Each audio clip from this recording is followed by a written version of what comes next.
फिर आपका Cosmos study centre के यूट्यूब चैनल पे स्वागत है। इसके पिछले वाले क्लास में हमने दो चर के रैखिक समीकरण पढ़ा था, जिसके कुछ टर्म ऐसे थे जो बच गए थे। हमने उसमें 5 विधियां बताया था हल करने का।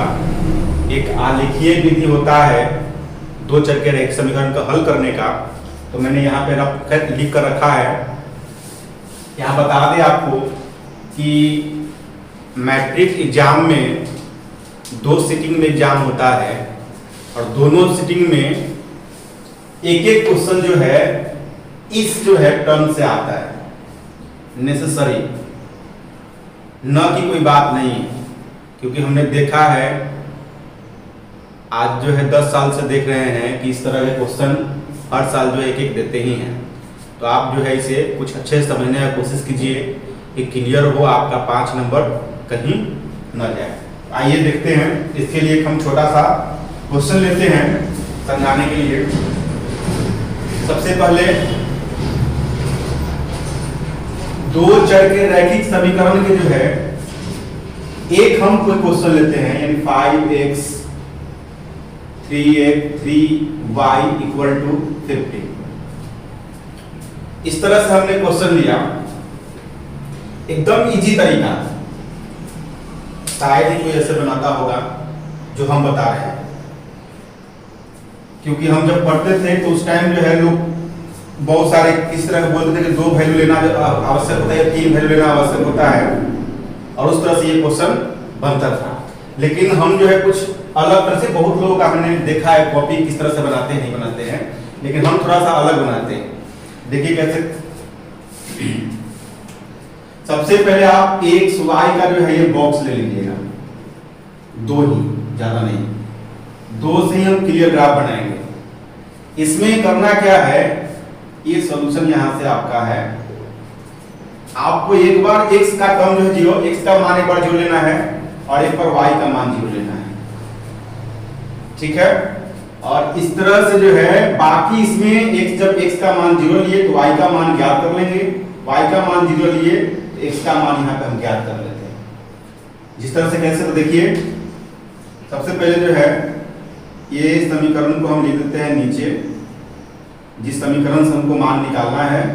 अब यहां से x बराबर 0 से चलेंगे, तो ये x का मान 0 लेना है, तो 5 × 0 + 3y = 15। ये 0 से मल्टीप्लाई है, ये नंबर खत्म हो जाएगा, ये 3y = 15, ये 5 टाइम में कट जाएगा तो y = आ जाएगा ये 5, यानी यहाँ x y का मान आ गया 5। इस तरह से इसका मान जो है x का मान 0 लिए थे, अगली बार जो है y का मान 0 लेंगे, तो y बराबर 0 से, तो y की जगह पे इस समीकरण में जो है मान 0 रखेंगे, यानी 5x + 3 × 0 = 15। अब यहाँ पे 0 से मल्टीप्लाई ये टर्म खत्म हो जाएगा, 5x बचेगा, ये 15, ये भी कट जाएगा 3 टाइम्स में, x का मान आ जाएगा ये इजीली इसलिए बोलते हैं क्योंकि हम यहाँ 0 टर्म लेते हैं, 0 वैल्यू लेते हैं दोनों जगह पे, तो ये टर्म ही खत्म हो जाता है। तो y या तो x का मान जल्दीबाजी में निकलता है और सटीक निकलता है। अगर 1 2 3 और कुछ ऐसे वैल्यू लेते हैं, उसको हल करने में थोड़ा कैलकुलेशन लंबा जाता है। इसलिए हमेशा करेंगे ऐसा, क्या x का मान एक बार 0 ले लेंगे, एक बार y का मान हम 0 ले लेंगे, इस तरह से इसको हल करते हैं। और अब ग्राफ बनाएंगे।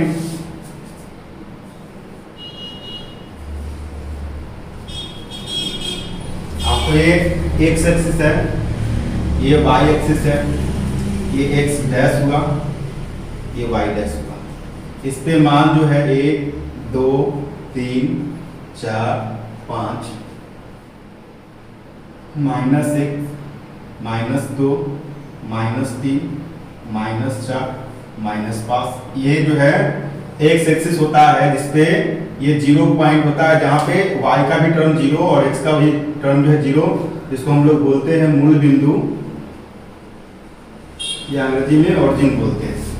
तो यहाँ से इस x एक्सिस के साथ जो होता है सारे वैल्यू पॉजिटिव होता है, और x डैश की तरफ यानी उसके विपरीत दिशा में ये सारे नेगेटिव होता है। उस तरह से जो है y का मान जो ऊपर होता है प्लस में, और उसके विपरीत साइड में माइनस होता है। इस तरह से अब यहां से हम वैल्यू लेंगे कैसे, तो देखिए यहाँ पे y का मान जो है देखेंगे कितना है 5, y का मान यहाँ है ये 5, और फिर उसके बाद x का मान है 3, x का मान है 3। दो पॉइंट को हम इंगित कर लेंगे, इसका नाम लिखेंगे और इसका नाम लिखेंगे। तो इसका नाम लिखने की ये 5 है, तो ये सबसे पहले x का मान लिखते हैं। इसमें जब भी जो टर्म लिखते हैं पहले x का उसके बाद y का, तो x टर्म 0 है, ये 0 और 5 हो जाएगा, और ये x का मान पहले 3 पहले आएगा और 0 बाद में, तो 3 0 ये टर्म हो जाएगा। ये दोनों पॉइंट को स्केल रख करके मिला देंगे। ये जो ग्राफ आपका बना 5x plus 3y equal to 15 का है। तो ये तो मैंने एक जो है समीकरण लेकर के बनाया, क्योंकि जो है आपको एग्जाम में इस तरह से एक समीकरण नहीं आता, आपको दो समीकरण लेने पड़ेंगे, दोनों समीकरण का हल करके एक ही में क्वेश्चन जो है बनाना पड़ता है। तो वो जो है आपको इसमें कुछ ऐसे टर्म होते हैं, कुछ कंडीशन होते हैं जिससे पता चलता है ऐसे कितने हल हैं या कितने इसके जो है हल आएंगे, ये सारे जो है उससे क्लियर होते हैं। तो इसके लिए जो है आप पहले इसको उतारिए, उसके बाद हम इसके दो क्वेश्चन दो उदाहरण लेते हैं और इस तरह से जो है इस ग्राफ को हल करते हैं। चलिए उतार लीजिए इसको।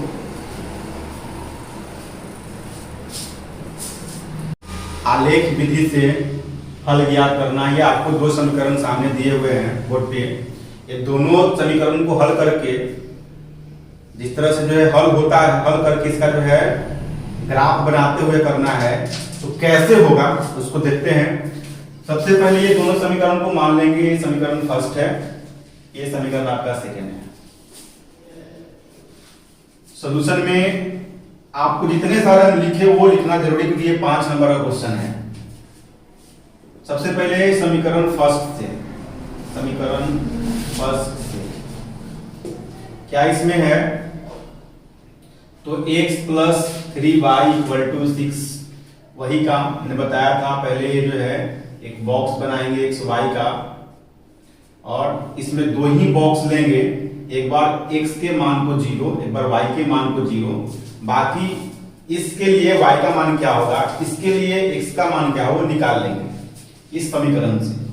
तो x इक्वल टू 0 से चलेंगे, ये 0 प्लस 3y इक्वल टू 6, इस 0 का कोई वैल्यू नहीं है, 3y इक्वल टू 6, ये कट जाएगा 2 टाइम में, y इक्वल टू 2, यहां से ये 2 वैल्यू हो जाएगा। उसके बाद y इक्वल टू 0 से चलेंगे, तो ये 0 प्लस सॉरी ये x है, तो x प्लस 3 इंटू 0, y का मान जो है 0 रखना है, इक्वल टू 6, ये तो टर्म 0 हो जाएंगे, यानी x बराबर हो गया आपको 6, ये जो है 6 यहां पर देंगे। उसके बाद समीकरण ये फर्स्ट से चल के फर्स्ट का जो है कुछ मान निकाल लिया 2 को, और जो इस तरह सेकेंड समीकरण से भी निकालेंगे, समीकरण जो है 2 से। तो समीकरण 2 को पहले लिख देते हैं, यहां पे भी वही काम, एक बॉक्स लेंगे x और y का, इसमें भी वही, एक बार x का मान 0, एक बार में y का मान 0 लेते हैं, और यहां से फिर नेक्स्ट जो है x के बराबर y, ये y का मान निकालते हैं, इस y के लिए x का मान क्या निकालते हैं। तो ये x बराबर 0 से चलेंगे, तो 2 into 0 minus 3y equal to 12, ये खत्म टर्म होगा, माइनस 3y इक्वल टू 12, ये 4 टाइम में कटेगा, y का मान आ जाएगा ये -4, ये -4 डाल देंगे। अगली बार जो है y का मान 0 लेना है, 0 ले लिए, ये 2x minus 3 into 0 equal to 6, ये टर्म जो है कैंसिल होगा, सॉरी ये 12 है, 12 लेंगे, ये 0 है, ये 2x इक्वल टू ये 12 हो जाएगा, ये कट जाएगा 6 टाइम में ना, ये हो जाएगा x बराबर में 6, ये 6 यहाँ पे डाल देंगे। उसके बाद ये दोनों समीकरण का ग्राफ जो है हम एक पे डालेंगे, और जो है इससे पता चलेगा इसका कितना हल होता है ग्राफ के हिसाब से। तो देखते हैं,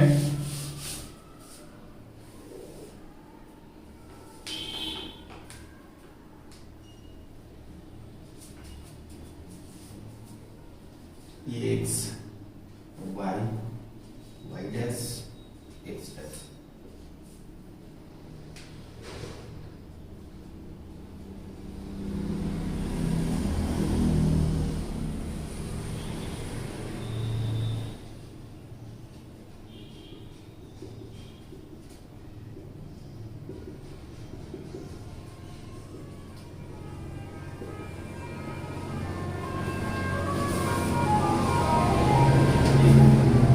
और बारी बारी से हर एक समीकरण के जो बॉक्स का मान आया है उसको जो है जिस तरह से इसके पहले वाले क्वेश्चन में हमने ग्राफ में उतारा था उस तरह से बारी बारी का दोनों ग्राफ एक ही में उतारेंगे। तो x का मान ये कर रहा है x0 y2, तो y का मान यहाँ पे 2 है, इसको 0 2 बोलेंगे। अब ये 6 0 लेना है तो 6 है यहाँ पे और x में, तो ये 6 0 हो जाएगा। इसको स्केल से हम लोग ग्राफ को मिला देंगे, इसका नाम भी लिख देंगे ये x plus 3y equal to 6। उसके बाद नेक्स्ट है x0, y का मान -4 है, y का मान जो है -4, ये 0 और -4 लेंगे। उसके बाद 6 और 0 है तो 6 और 0 यही टर्म हो जाएगा। इसके बाद ये इसमें हम मिला देते हैं, इस तरह से इसका ग्राफ बनता है। इसका नाम लिख देंगे 2x - 3y इक्वल टू 12, ये ग्राफ इसका है। ये जो है तीर का निशान हम दे देंगे क्योंकि ये तीर का निशान इस मतलब बताता है कि ये ग्राफ जो है आगे तक बढ़ते गया, उसके अंदर का वैल्यू है उसके ऊपर का जो भी वैल्यू आएगा वो सारा वैल्यू लिया जाएगा। अब इसमें हल इसका क्या हो गया, तो हमने शुरुआत में ही बताया था कि दो समीकरण लेते हैं, दोनों समीकरण में कुछ ऐसा हल आता है जो दोनों में मिलता जुलता रहता है, या इसमें ग्राफ के हिसाब से पता कैसे चलता है, कुछ टर्म है कुछ नियम है इसलिए तो बताते हैं, उसके बाद हम उस नियम को और शर्त को लिखेंगे। तो यदि कोई दो लाइन, यदि हम ग्राफ बनाते हैं दो समीकरण का, एक ही ग्राफ बनाते हैं एक ही ग्राफ पे, तो ये लाइन जो है तीन तरह के आ सकते हैं। एक क्या होता है कि ये लाइन जो है आपको कहीं ना कहीं कटेगा, एक ऐसा हो सकता है कि लाइन एक दूसरे के जो है समानांतर हो जाएगा, या एक हो सकता है कि दोनों ये लाइन जो है एक ही पे दोनों होगा, या तो प्रतिच्छेद करेगा या तो जो है समांतर रहेगा, या तो आपको जो है संपाती बोलते हैं। इसका मतलब दोनों ग्राफ जो है एक ही पे आ जाएगा। ये तीन तरह की कंडीशन आ सकती है, तीनों कंडीशन के अलावा और कोई कंडीशन नहीं आ सकते हैं, आप सोच के देख सकते हैं। तो इस तरह से जब एक जो है किसी पॉइंट पे कटते हैं तो इसके जो है एक ही हल आते हैं। तो देखिए दोनों में सेम है, यहाँ भी 6 0 है, यहाँ भी 6 0 है, इसका हल जो है आपको 6 और 0 हो जाता है। ये क्वेश्चन बोले शुरू में ही कि बहुत सारे एग्जाम में जो है पूछ चुके हैं, बिहार में, झारखंड में, यूपी में, ये तीनों जगह बोर्ड में ये क्वेश्चन जो है कई बार पूछे हैं। इस क्वेश्चन को जो है आप अच्छे से समझ लिए होंगे, हम ऐसा उम्मीद करते हैं। इसके बाद जो है ये नियम को हम थोड़ा सा देख लेते हैं, ये कंडीशन कब आते हैं, ये तीनों कंडीशन कब स्थिति में, किस स्थिति में आते हैं, किस समीकरण के ग्राफ कैसे होंगे, उसका हल क्या आएगा, वो कौन से समीकरण होंगे, ये सब की जानकारी आपको इस टेबल से मिल जाएगी। इस टेबल के ऊपर में देखिए हमने लिख रखा है समीकरण युग्म के हल पता करने के तरीके। ये समीकरण जो है दिया, ये कोई भी समीकरण आपको दिया रहे उसके हल क्या आएंगे, वो कौन सा समीकरण होगा, वो ग्राफ उसका क्या होगा, ये सब चीज की जानकारी आपको इस टेबल से मिल जाएगी।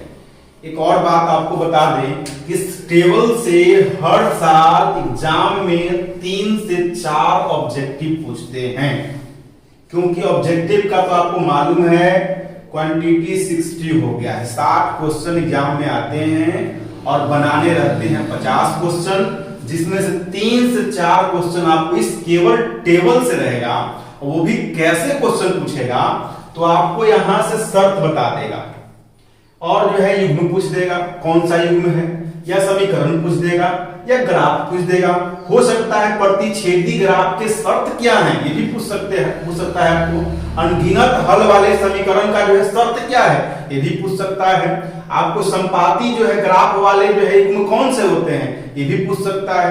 ये इसमें से जो है हर एक टर्म से किसी के बारे में भी, लेकिन एक दूसरे से रिलेटेड वाले से ही पूछेगा। तो आपको जो है जनरली इस बॉक्स को, इस टेबल को जो है खूब अच्छे से याद कर लेना है। उसके बाद ही आपको जो है ये 3 से 4 नंबर का क्वेश्चन आप बना सकते हैं एग्जाम में। तो अब जो है हमको मुख्य बात बताना इसमें क्या था, या तो एग्जाम में आते क्या है, आपको एक क्वेश्चन इस तरह से आता है, कोई क्वेश्चन दे देगा आपको 5x + 3y = 11, 9x - 6y = 30। इस तरह से क्वेश्चन दे देगा, बोलेगा ये कौन सा युग्म है, इसके ग्राफ कैसे आएंगे, इसके कितने हल होंगे, ये कुछ भी आपको पूछ सकता है। तो आपको करना क्या है सॉल्यूशन में, ये देखिए, ये सारे चीज इससे रिलेटेड कुछ भी पूछ दे आपको ये काम करना ही पड़ेगा। सबसे पहले थोड़ा सा एक और बात समझ ले, हमने यहाँ पे लिखा यदि दो समीकरण a1x जोड़ b1y जोड़ c1 equal to 0, a2x plus b2y plus c2 equal to 0 हो तो, यानी दो ये समीकरण इस तरह से हो तो ये कंडीशन हम डालते हैं, ये a1 है, b1 है, c1 है, a2 है, b2 है, c2 है, ये सब जो भी वैल्यू है 5, 3, 11, 9, 6, 13 का काम कर रहे हैं। और साथ में x y जो है इसमें भी है, इसमें भी है। तो ये जो भी कंडीशन होंगे, जहां पे जो भी कंडीशन हमने दिया है a b c पे ही दिया है, उससे ही रिलेटेड है। तो ये सारी चीज जो है आपको इस पे गौर करके देखना है और इसमें जो है अंक पे आपको डिपेंड करेगा। तो कैसे बनाएंगे अब इसको देखते हैं। सबसे पहले यहाँ a1 बटा में a2 हम निकालेंगे। इसके लिए क्या करेंगे, x के दोनों कोएफिशिएंट को, दोनों के गुणांक को साइड में उसी तरह से जो है बटा में लिखते हैं। तो यहाँ 5 है, ये 9 है। उसके बाद हम y के कोएफिशिएंट को लिखते हैं, तो b1 बटा b2, तो ये यहाँ हो जाएगा 3/-6। ये साइन को भी हम देख के चलेंगे, इसमें माइनस हो तो माइनस ही लेंगे। उसके बाद है c1 बटा c2, ये हो जाएगा 11 बटा में 30। चलिए यहां से हम देखते हैं क्या कि इसमें a1 जो है, a1 बटा a2, ये टर्म कोई भी आपस में इक्वल नहीं दिख रहा है ना। कोई भी टर्म जब आपस में इक्वल नहीं दिख रहा है तो इसको हम इस तरह से लिख सकते हैं, b1 बटा ये b2 not equal to c1 बटा में c2। ये तीनों जो है कंडीशन आपस में बराबर नहीं है, तो ये किस पे जा रहा है।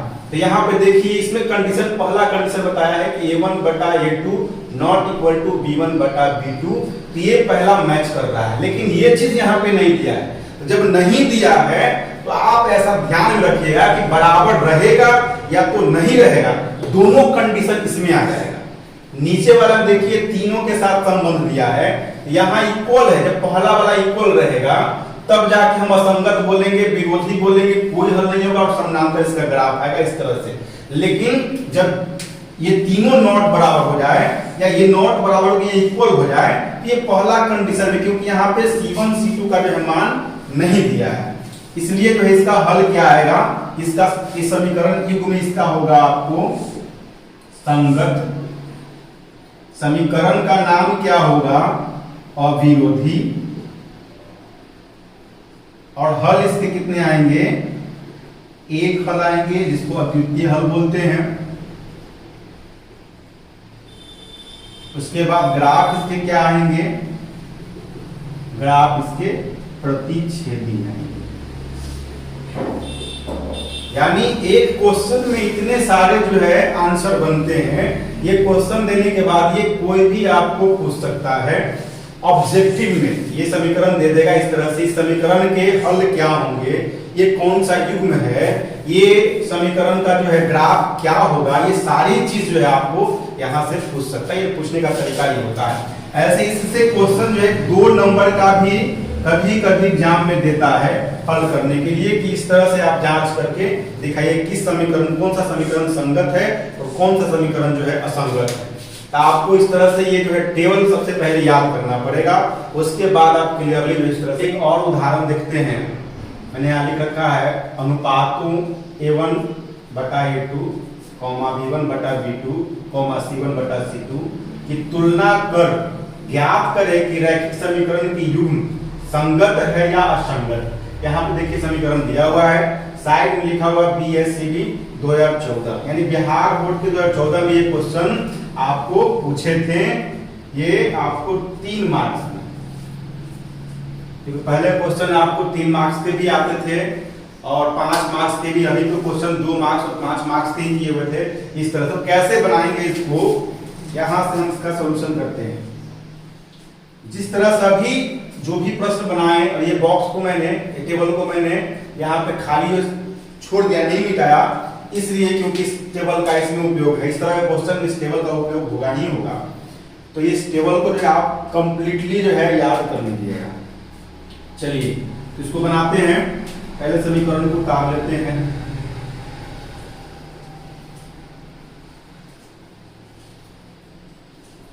यहां से उसी तरह जो है जो हमने किया था a1 बटा में a2 ये ज्ञात करेंगे। x के बगल में यानी 2/4 ये कट जाएगा, 1/2 आएगा। यहां से b1 बटा में b2 निकालेंगे। b1 बटा में b2 को -3/-6 ये भी कर जाएंगे, 2 टाइम में माइनस से माइनस भी कर जाएंगे, 1/2 आएंगे। इस तरह से इसको बनाएंगे। c1 बटा में c2 तो 8/9 ये नहीं कटेंगे। अब यहां से जो है अनुपात का हम जो है कंपेयर करेंगे, तुलना करेंगे। तुलना करने से मिल रहा है कि ये दोनों आपस में बराबर हैं, लेकिन ये बराबर नहीं है। ये यानी कहने का मतलब हुआ a1 बटा a2 इक्वल टू b1 बटा b2 not equal to c1 बटा c2। ये शर्त किस में आ रहा है? तो ये शर्त देखिए लास्ट वाले में आ रहा है। इस वाले लास्ट में आ रहे हैं, तो इसमें इसको हम बोलते हैं असंगत, विरोधी, कोई हल नहीं और ग्राफ आएंगे समानांतर। यहाँ से पूछ क्या रहा था? अनुपातों को जो है तुलना करने के बाद बताना था कि समीकरण युग्म जो है संगत है या असंगत। तो हम क्या बोलेंगे? इस युग्म जो है असंगत है। इस तरह से जो है इस टाइप का जो है क्वेश्चन हम हल करते हैं। और जो है आगे फिर आपको बहुत सारे ऐसे क्वेश्चन जो हैं वर्ड प्रॉब्लम में हैं, जो 2-4 उदाहरण उससे भी देंगे। ऐसे ये सारे चैप्टर जो है, यानी चैप्टर जो है पूरी तरह से समाप्त हो गया, लेकिन 2-4 और उदाहरण देने बाकी हैं। जो वर्ड प्रॉब्लम है, वर्ड प्रॉब्लम को हम रैखिक समीकरण में इसमें जो है तब्दील करके, बदल करके फिर हल करते हैं और इसका मान ज्ञात करते हैं। तो वो देखते हैं।